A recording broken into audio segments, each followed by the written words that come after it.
Hi, I'm Mimi Chan. Welcome to Culture Chat. Thanks for joining the conversation.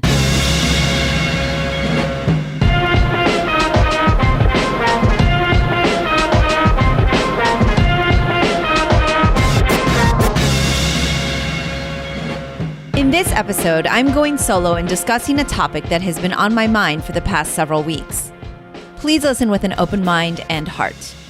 As always, if you are enjoying this podcast, please rate it on your platform of choice and share it with others.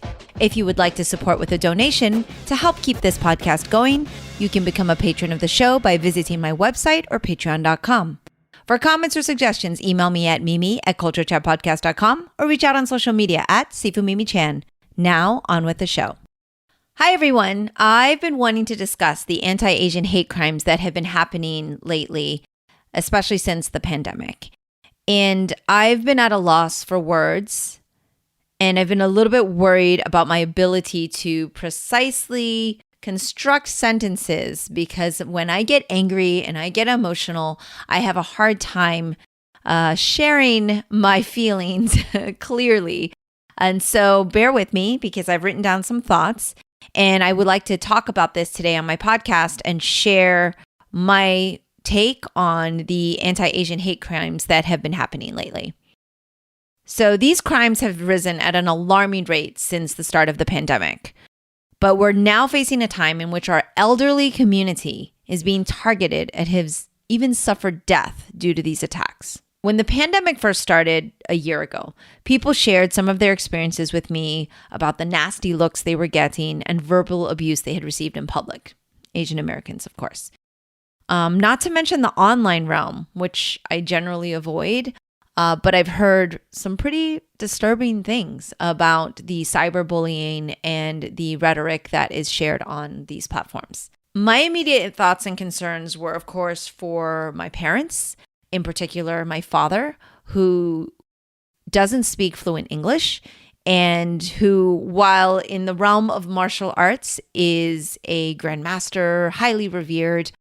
To somebody in a supermarket, they will not know anything other than that he's this elderly Asian man, right, who doesn't speak very good English. So I was concerned immediately when I heard people were getting verbally abused or bullied or even had some instances of, physical violence against them because they were Asian.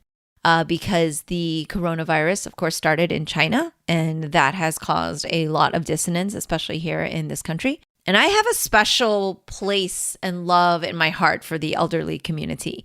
Being a martial arts instructor, someone of a traditional Kung Fu background, as well as being Asian American, the elderly community and elders in general, I was always taught to respect and revere and value and treasure our elderly. And so for as long as I can remember, I would want to be that kid sitting next to the grandparent and listening to stories or trying to be of help when I was growing up.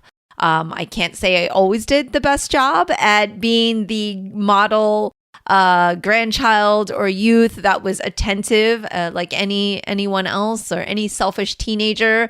I've had those moments as well, but definitively, I have a special place in my heart for the elderly. So seeing these videos of elderly Asians being violently attacked is infuriating. I, again, have been at a loss for words and been really upset and frustrated. I want to see what's going on and I want to be aware, but then I don't even want to see the videos because I know how much they'll upset me. In the same way that I can't really watch the videos of the police brutality and the things that we all witnessed last year. Like I actually can't watch those videos. They get me a little bit too emotional and leads me to really lose faith in humanity. And that's not something that I really generally want to do. There's a long history of racism in the United States against people of all backgrounds. But dating back into the 1800s, Chinese Americans were deemed as an inferior race. They were imported to build railroads, but made into illegal immigrants due to the 1882 Chinese Exclusion Act.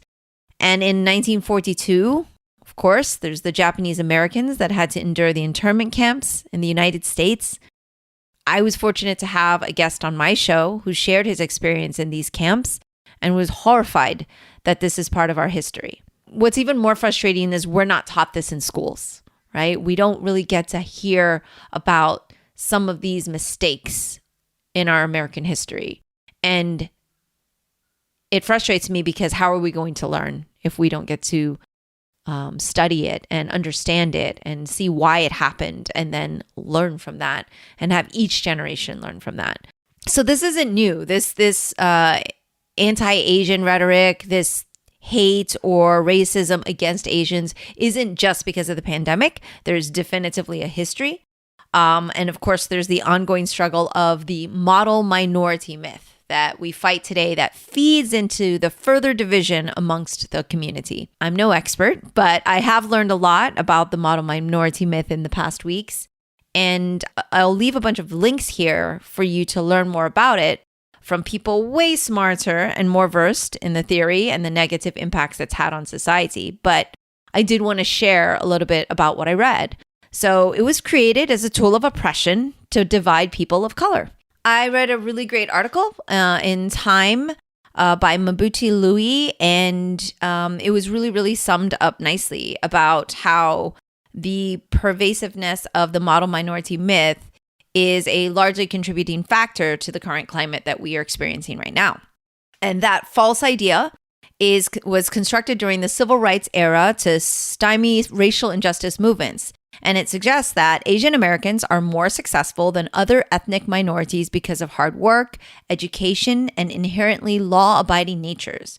This contributes to erasing the very real interpersonal violence that we see happening in these videos, and that Asian Americans experience from day to day, things that don't get reported and the things that don't get filmed. Because the model minority myth suggests upward mobility, it creates a fallacy that Asian Americans don't experience struggle or racial discrimination. Back in June, I posted on Twitter, which I'm not really that active on social media, but I try.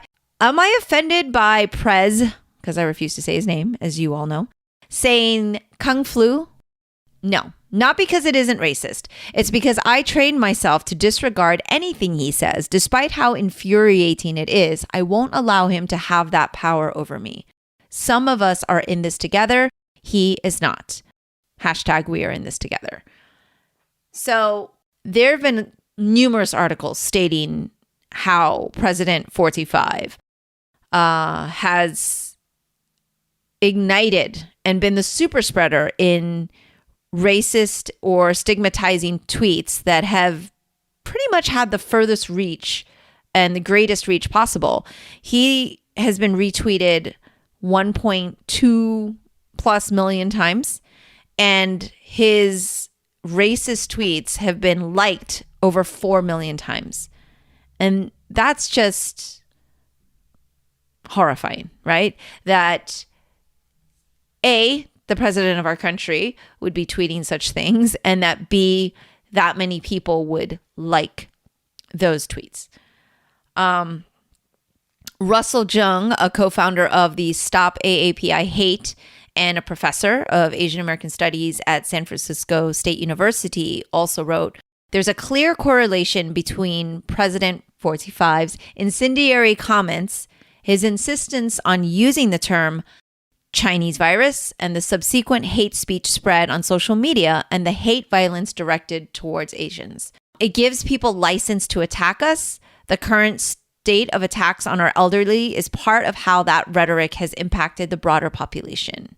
That's something to really think about, that the president of the United States is helping incite these attacks. And of course, our African-American community, our Black Americans, have experienced this as well with all of the civil unrest that happened last year, right? And so it's frustrating that we had a leader that incited violence and hate versus trying to bring the country together during a time where we all were actually experiencing something really horrible together, like the pandemic. The whole world was finally experiencing some level of the reach of this pandemic, and it's something we could have all kind of gotten on board with and had unity over, and instead our country decided to become as divided as possible, and it's really, really sad.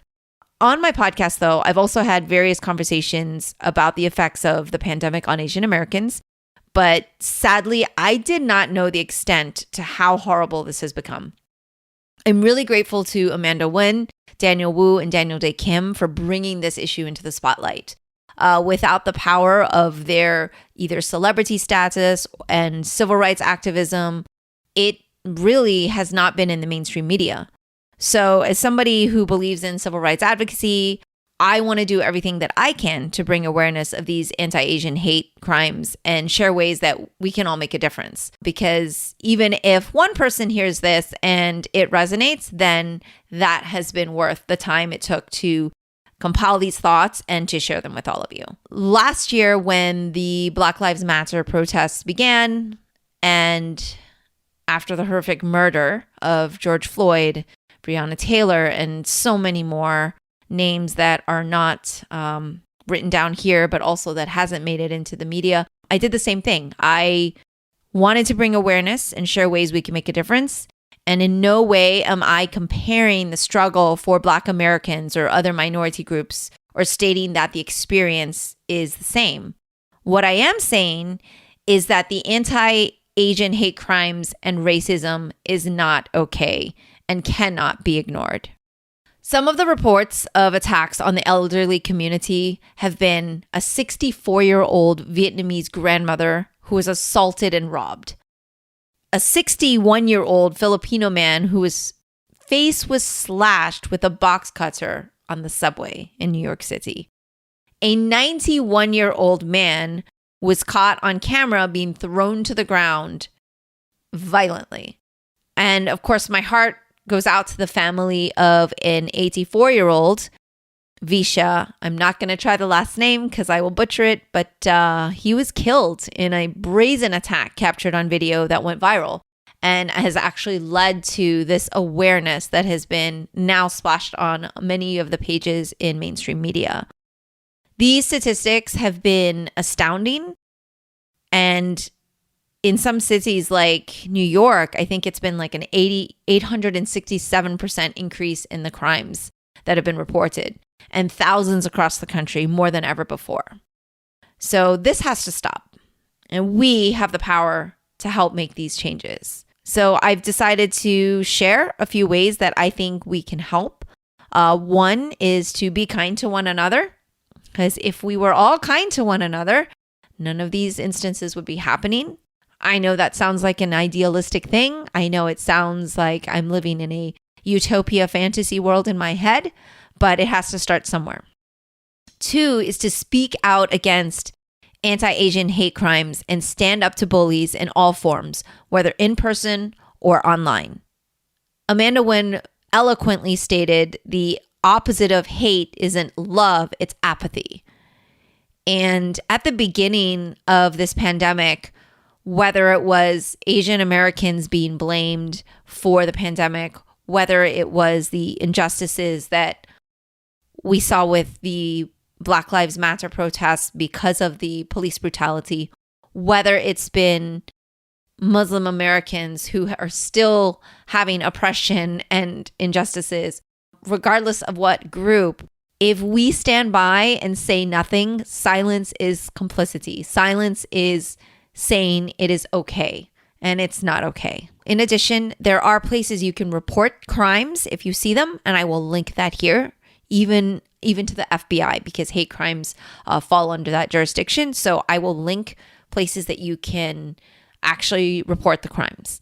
The third is to support local. Just like we continue to support local throughout this entire pandemic to keep the community alive and thriving, many Asian-owned businesses have closed down due to this racism and people thinking they're going to catch the coronavirus because it's an Asian-owned business or Chinese restaurant or somewhere that has Asian food. We're all struggling to stay alive and to thrive and to be able to make a living. So support local. And finally, stay informed. Continue to listen and continue to learn. You can follow Amanda Wen, Daniel Wu, Daniel Dae Kim, Next Shark, Stop API Hate, or the Congressional Asian Pacific American Caucus. those sites, those influencers, those celebrities, they all have been really amazing at helping share the most recent information, what you can do in terms of donating, in terms of volunteering. There's an amazing outreach program in Oakland that's helping escort elderly Asians to help keep them safe. And that's the type of thing I love to see, which is the community coming together to do something positive. And it is people of all backgrounds. It's not just Asians helping Asians. It's people of all diverse backgrounds coming together to do what's right, which is to help combat racism, because racism is a human problem. I also have some links here that if you'd like to donate to some of these organizations that are constantly doing all the good work, I will link those because there are people that are doing way more than just sitting on a podcast talking about it. There are people on the ground actually trying to combat things, whether it's in Congress, whether there's bills being passed. I do appreciate our President Biden actually going on Chinese New Year or Lunar New Year to make an announcement about not just the holiday, but also that these anti-Asian hate crimes need to stop and that racism is not okay. And I appreciated that. But we will all need to continue to do more and to be vigilant and to constantly be informed. So it's a short one today, but I feel like it's hopefully got high impact. And I want to thank you for listening to my rant. I hope everyone out there is healthy and is safe. And again, be kind to one another. Thanks. That's all for today's episode. Thanks for listening to Culture Chat and hope you enjoyed the conversation. Please subscribe and rate my podcast. Feel free to leave me suggestions or send an email to mimi@culturechatpodcast.com or follow me on social media at Sifu Mimi Chan on Twitter, Instagram, or Facebook.